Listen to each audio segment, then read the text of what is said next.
नमस्कार.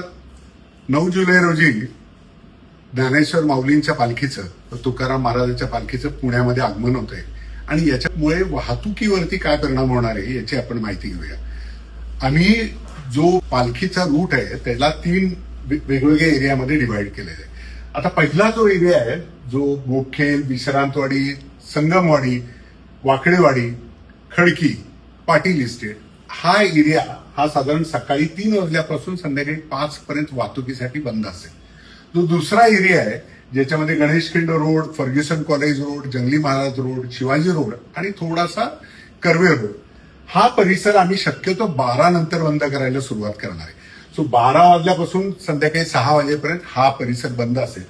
आणि शेवटचा म्हणजे ज्या ठिकाणी पालखी मुक्कामाला जाते तो म्हणजे पेठ परिसर, ज्याच्यामध्ये Shivaji road, Bajirao road, Lakshmi road आणि थोडासा नेहरू रोड हा जो बाधित होतो तो संध्याकाळी 5 नंतर त्या ठिकाणचं वाहतूक बंद करायला सुरुवात करणार आहे.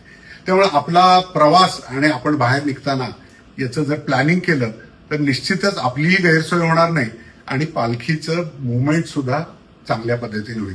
याबरोबरच आपल्याला जर पालखीचं लोकेशन पाहायचं असेल तर आपण diversion.punepolice.gov.in ही जर आमचं वेब पेज जर आपण बघितलं तर आपल्याला लाईव्ह पालखीचं लोकेशन मिळेल. म्हणजे आपल्याला दर्शनासाठी जायचं असेल तरी सुद्धा आपली त्याची सोय होईल.